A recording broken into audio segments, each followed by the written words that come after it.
जय हिंद एवरीवन। बहुत सारे लोगों को वेस्टर्न कमांड हेडक्वार्टर अंबाला की तरफ से जो इंडियन आर्मी ग्रुप सी की ऑफलाइन भर्ती निकाली गई है उसके बारे में पता चल गया होगा। लेकिन ये वीडियो सिर्फ उन लोगों के लिए है जिनको इस भर्ती के बारे में कुछ भी नहीं पता है। ये भर्ती ऑल इंडिया मेल और फीमेल सभी लोगों के लिए है और ये परमानेंट भर्ती है और ये भर्ती रक्षा मंत्रालय के अंतर्गत आती है। इसमें ऑफलाइन फॉर्म भरना पड़ेगा। इसका सैलरी काफ़ी अच्छा है मेरे भाई, लेकिन इसमें ज़्यादा वैकेंसी नहीं निकाली गई है। ऑल इंडिया के लिए टोटल 37 वैकेंसी निकाली गई है। किस किस पोस्ट के लिए भर्ती निकाली गई है और किस पोस्ट में कितना वैकेंसी निकाली गई है, किस में कितना एज मांगा गया है, सारी चीज़ें आप लोग को इसी वीडियो में बता दूंगा।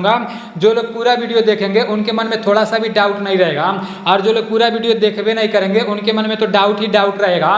देखो, ये ऐसी भर्ती है ना जो रक्षा मंत्रालय के अंतर्गत आती है और इंडियन आर्मी भी रक्षा मंत्रालय के अंतर्गत आती है, इंडियन नेवी भी रक्षा मंत्रालय के अंतर्गत आती है और इंडियन एयरफोर्स भी रक्षा मंत्रालय के अंतर्गत आती है। बहुत सारे लोगों को तो ऐसी भर्तियों के बारे में पता ही नहीं चल पाता है, लेकिन मुझे पता चलता है जब मैं देखता हूँ कि सारी चीज़ें सही है, 10 पास से है, ज़्यादा दिक्कत वाली बात नहीं है, तो मैं आप लोग को बता देता हूँ। कंपटीशन बढ़ जाता है तो चलते हैं इसका पूरा का पूरा नोटिफिकेशन देख लेते हैं और पूरा नोटिफिकेशन आप लोग को मेरे टेलीग्राम चैनल में मिल जाएगा।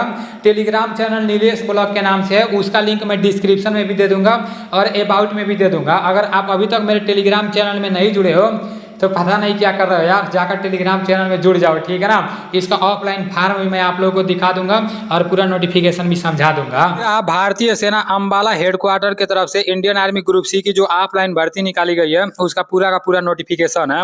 यहाँ पर लिखा गया है clerk, steno, fireman, cook, messenger, चौकीदार और सफाई वाला। तो इतने पोस्ट के लिए भर्ती निकाली गई है, ठीक है ना।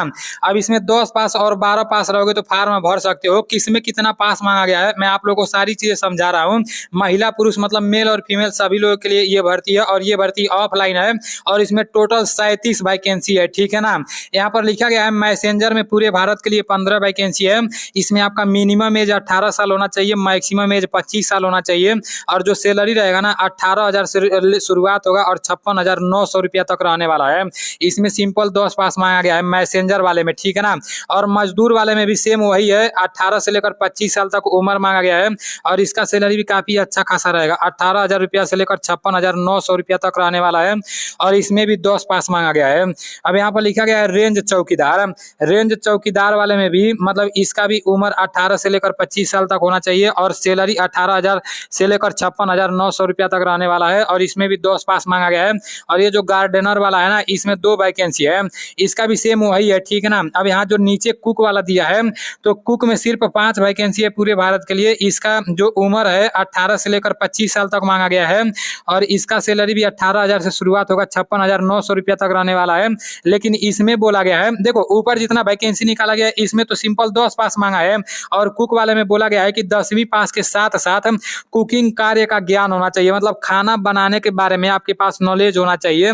इसका पेपर पास होने के बाद जब ट्रेड टेस्ट होगा ना तो खाना बनाने के बारे में आपसे पूछेंगे सब। अब यहाँ पर लिखा गया है, ये जो लिखा गया है स्विच बोर्ड ऑपरेटर, तो इसमें पूरे भारत के लिए 3 वैकेंसी है और इसमें मिनिमम एज 18 साल होना चाहिए, मैक्सिमम एज 25 साल होना चाहिए। 18,000 बस सैलरी रहता है, इसमें बहुत सारी चीजें जोड़ी जाती है तो 30-35 हजार तो यही पहुंच जाएगा, ये तो 40 तक पहुंच जाएगा, ठीक है ना।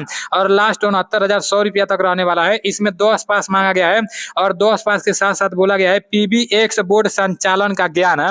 तो जिनको इसके बारे में पता होगा वही लोग इसमें फार्म भरेंगे, नहीं तो इसमें फार्म भर लेंगे सिंपल 10 पास वाले में। अब यहाँ फायरमैन के बारे में बताया गया है तो फायरमैन वालों को अच्छे से समझना, ठीक है ना। इसमें मिनिमम एज 18 साल मांगा है, मैक्सिमम एज 25 साल मांगा गया है और इसका सैलरी भी काफी अच्छा खासा है, 19,900 रुपया से लेकर 63,200 रुपया तक रहने वाला है। इसमें पास मांगा गया है और इसमें हाइट मांगा गया है 165 सेंटीमीटर हाइट रहेगा तभी आप फायरमैन में फार्म भर पाओगे। और सीना मांगा गया है 81.5 सेंटीमीटर नॉर्मल होना चाहिए, 86 सेंटीमीटर फूलाकर होना चाहिए और वजन 50 किलो होना चाहिए, ठीक है ना। तो इसमें हाइट वेट सब मांगा गया है फायरमैन में। अब यहाँ लोअर डिवीजन क्लर्क के लिए सिर्फ एक ही वैकेंसी निकाली गई है। ये जो क्लर्क वाला काम होता है, जब आर्मी का हेडक्वार्टर में आप लोग जाते होंगे तो देखते होंगे कुछ लोग ऐसे रहते हैं जो सरकारी तो रहते हैं, सिविलियन रहते हैं, ऑफिस में बैठकर जैसे ऑफिस का काम करते हैं तो यही क्लर्क वाला लोग रहते हैं, ठीक है ना। तो क्लर्क वाले में सिर्फ एक ही वैकेंसी है और इसमें 12 पास मांगा है, कोई एक्स्ट्रा सर्टिफिकेट नहीं मांगा है। लेकिन टाइपिंग आपको आना चाहिए, ठीक है ना। इंग्लिश का टाइपिंग 1 मिनट में 35 वर्ड के लिए बोला गया है और हिंदी का टाइपिंग है 1 मिनट में 30 वर्ड। दोनों में से कोई एक ही कराया जाएगा। यहाँ स्टेनोग्राफर ग्रेड सेकंड के बारे में एक ही वैकेंसी बताया गया है, तो इसको आप लोग अच्छे से देख लेना, ठीक है ना। इतना सब कुछ जानने के बाद अब आप लोग यहाँ पर आयु सीमा के बारे में बताया गया, तो इसको आप लोग जान लो।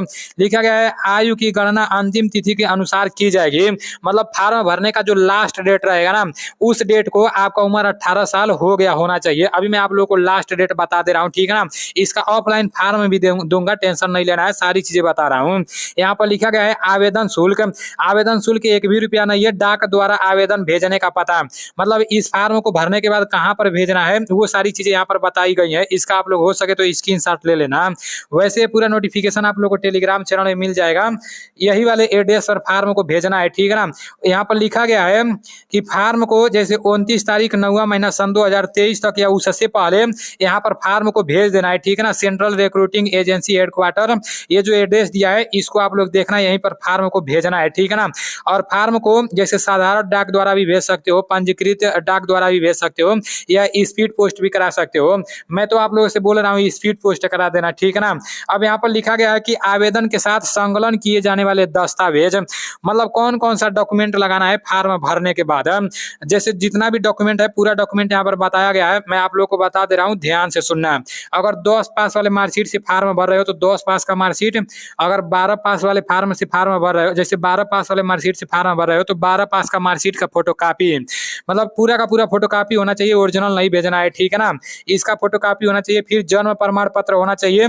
और यहाँ पर लिखा गया है कि स्वयं का पता, जैसे यहाँ पर आप लोग मेरे बात को समझने का कोशिश करना, इसका ऑफलाइन फार्म भरकर भेजोगे इस जगह पर ना, तो जब वहां पर आपका फार्म पहुंच जाएगा तो 2 लिफाफा रहेगा, ठीक है ना। बड़े वाले लिफाफे पर तो इस एड्रेस को डालना है और छोटे वाले लिफाफे पर आपका अपना एड्रेस रहेगा, आपका एड्रेस रहेगा, आपका पता रहेगा, ठीक है ना। तो यहाँ लिखा गया कि एक स्वयं का पता, जब इस पर आपका पता रहेगा तो जब आपका ऑफलाइन फार्म इस सेंटर पर पहुंच जाएगा तो आर्मी वाले चेक करेंगे सब, फिर आपके स्वयं के पते पर जो आपका पता रहेगा उसी पते पर आपको आपका जैसे फार्म भेज देंगे, सब कॉलिंग लेटर भेजेंगे, सब बुलाया जाएगा पेपर के लिए, ठीक है ना।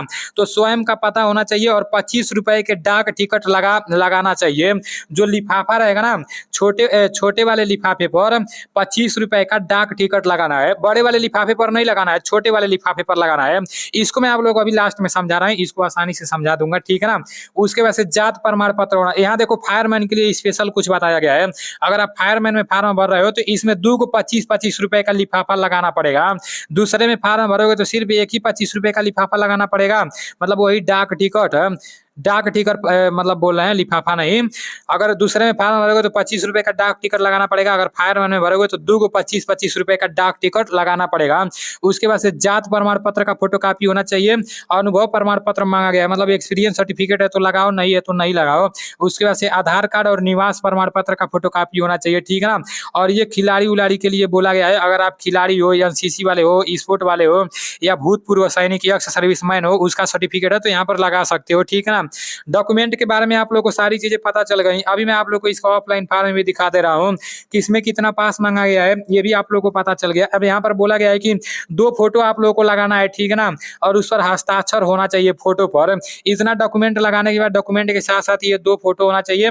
और शारीरिक फिटनेस है तो मेडिकल प्रमाण पत्र, मतलब मेडिकल ये हॉस्पिटल में बन जाएगा, मेडिकल फिटनेस सर्टिफिकेट हॉस्पिटल में बन जाएगा, सरकारी हॉस्पिटल में जाना वहां से बन जाएगा, ठीक है ना। उसका भी फोटो कॉपी होना चाहिए, ओरिजिनल भी भेज देना, उसका ओरिजिनल भेजना। उसके बाद लिखा गया है यदि सेवारत हो वर्तमान में, जैसे ये आपके लिए जरूरी नहीं है, एप्लीकेशन फॉर द पोस्ट, आप मतलब आप किस पोस्ट के लिए अप्लाई कर रहे हो उस पोस्ट का नाम लिख देना और आपका कैटेगरी कौन सा है वो कैटेगरी भी यहाँ पर आप लोग डाल देना, ठीक है ना। कैटेगरी डालना जरूरी होता है और अंग्रेजी के बड़े अक्षरों में सारी चीजें लिखी हुई होनी चाहिए, ठीक है ना। उसके बाद बताया गया कि आवेदन के सभी कॉलम स्पष्ट एवं अंग्रेजी के बड़े अक्षरों में भरे जाएंगे। बहुत सारे लोग स्पष्ट नहीं भरते हैं तो उन लोग का कॉलिंग लेटर नहीं आता है, आप लोग को स्पष्ट भरना है। उसके बाद से लिखा गया कि आवेदक केवल किसी भी एक पद के लिए ही आवेदन करें, मतलब एक ही पोस्ट के लिए आप फार्म भर सकते हो, दूसरे पोस्ट के लिए नहीं। उसमें किसी प्रकार की कटिंग या ओवर राइटिंग नहीं न करें, मतलब कटिंग पीटिंग नहीं करना, मतलब आप लोगों को करना है फार्म भरते टाइम, और सफेदा वफेदा नहीं लगाना है।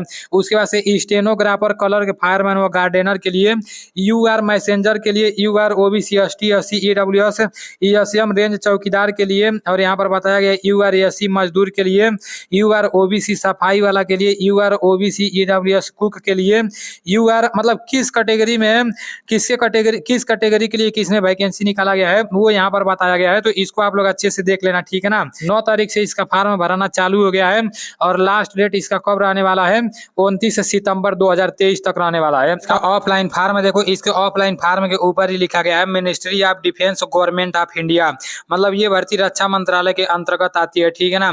और ये जो ऑफलाइन फार्म है, ये ऑफलाइन फार्म आप लोग को टेलीग्राम चैनल में मिल जाएगा, पूरा का पूरा पीडीएफ आप लोग को निकलवा लेना है और इसमें ज्यादा कुछ भरने की जरूरत नहीं है, ठीक है ना।